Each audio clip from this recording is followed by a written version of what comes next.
I think in your book about the 1830s Cerrado Monte, which is also very good. Do you think there was any refreshing going on? Do you think it was refreshed? I think it must have been. There's, I think the question of vintages in Madeira is very complex. For example, some of the rarest and finest wines which I've had have 0 at the end of every vintage, because they were the old Borges wines, not the 1846 or the 1862, but the wines which were bought in the 1910s, and they all ended with a 0 because they didn't know exactly what vintage. So you get the 1840, 1830, 1820, 1800 back to 1720, and the 1720, which is, it does taste a bit tired these days. You don't say. It takes another 200 years to come around. People in this room who could say it. I mean, it smells all right, but they just sort of guesstimated. And there was even talk of, when somebody has an outstanding Tarantas, you've got some outstanding Tarantas, you tag it with 1862 or 1846. So some of the labelling of vintages. Now that's one aspect. The other thing is the actual, was there refreshing? And I think probably in some cases yes, in other cases perhaps not, because once you had 70 or 80 years aging in cask and went into neutral demijohns, you could have a pure wine that held together for a very long time. I've also had some very old wines. The oldest is probably about 200 years old, which was very tired, which has been in bottle for 200 years with just supposedly recorking. And I think I've had things on the original cork about 100 years old. And Madeira does last. I mean, it does tire. I think it's generally better 100 years old and pure than 200 years old and pure. And there are weird things that happen also on private collections with old bottles, because they do become very weird. Whereas if you go to the big houses, the Madeira Wine Company, Blandis and Cossarts, a lot of those wines are really good now, and maybe there was some balancing, or they did, they looked like sweetening. A bit of sweetening, as I'm saying. Would all this sugar? Yes, and there's a question with the 1808, of all the Soleras, the 1808 Malmsey Solera is the most famous, and there are probably about 10 different labellings, as far as I'm aware, all coming from the Madeira Wine Company. And the question, I was in New York a couple of weeks ago, and Manny Burke put on a tasting there. You know Manny.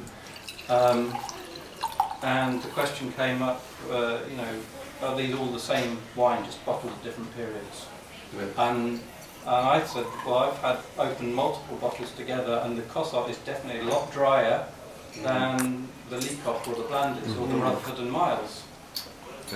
And I recently opened the Rutherford and Miles bottling, which I think was done in '59, and I just can't conceive. I think that's something's gone into that to sweeten it when it was bottled in probably '59, because it's just too sweet. Even because although it's a Solera, it would have been the traditional Solera would have been.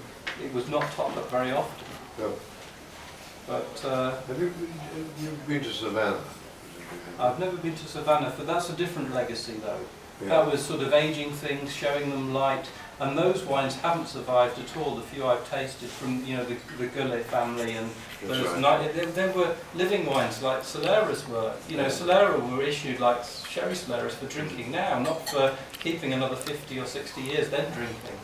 So there's an element of life with some of those wines, and that Savannah tradition is, as I understand it, one of living wines that you have to tend and balance, and if your demijohn's not showing very well, you blend it and refresh it or whatever, or drink it.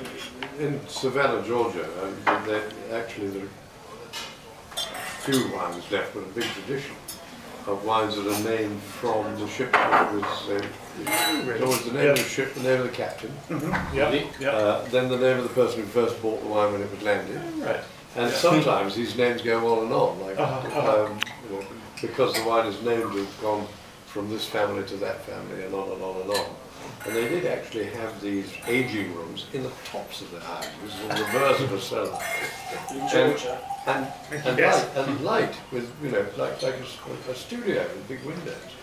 So the wine was a demijohn, so it was having the sun coming in on it. It was being sort of baked there and then, but also, I mean, presumably it was to hurry it up because it didn't want to wait forever. But it was the only the possible few reason. bottles I've had from that tradition, I don't know whether you had, I mean, there are still wines with ships' names which have gone through, which are still good because they've gone back to Madeira or whatever. But the ones done in the tradition of showing them light and from the families, as far as I'm aware, most of them are sort of dead or really tired, the ones I've had. Yeah, exactly. They didn't want them to last. Yeah. Hugh, I enjoyed that part in your TV series where you joined the Savannah Madeira Club and well, we resurrected turtle soup, I think it was. Oh, really? And, there was this thing called the Madeira Club in Savannah, Georgia. does it still exist? And it didn't, no, and to be honest, it didn't exist when we had that. We resurrected it. It was reminiscing, was it? But we found a couple of the original members who were, they were more like turtles than the soup. And there was a formula. There's a wonderful book, you must look it out, which is called The Madeira Party. Oh God, I can't remember the name of the author. It's Somebody Silas, Weir Silas? Silas Weir. Silas The Madeira Weir, Party. The Madeira Party. Oh, it's glorious. 1900 or It was something a like kind that. of conversation with umpteenth bottle of Madeira. Silence in the Sea. And the formula was they always had turtle soup and canvasback duck. That was the standard Canvasback duck, canvasback duck. which is what? Native. Of course, not canvasback duck. I mean, How dare you question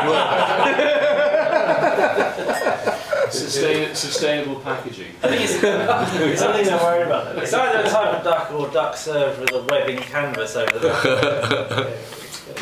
anyway, to make things fair, they always had the same menu at these Madeira Club meetings, and then they would bring out any number of different bottles and vintages, and bore on about, you know, the ship had gone them over, and the captain of the ship, and the girl he brought with him, and so on. I mean, it's more intricate, if it's possible, than the conversation we've been having. It looked like a fun episode, though, in that series. Oh, What's turtle soup like? Well, turtle is quite. wonderful. Yeah, it can be a bit tough. Yeah. Oh, right. Yes, yeah. Have you had turtle, Richard? No. Until about 5 years ago, you could buy Lusty's turtle soup in Selfridges, but it seems to be not acceptable these days, so they don't sell it anymore. You could buy canned, you could buy canned turtle soup. Lusty's, yeah. It sounds like something from Alice in Wonderland. Indeed, It yes. tastes totally off close. Well, cheers, Paul. This is amazing. Great. What's the wine so great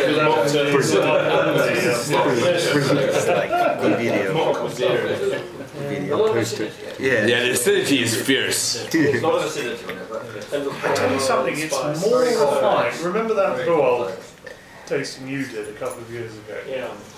These Well, are that was this random, I had no idea what I was doing. Yeah, well, You should have invited Paul on. why single out that event? If you want to extrapolate, But this is far more civilized. Johnson, you want coffee? Tarantino, who's your captain? Oh, a single espresso. Floral, isn't it? Yes, This is yes. Because how many of them are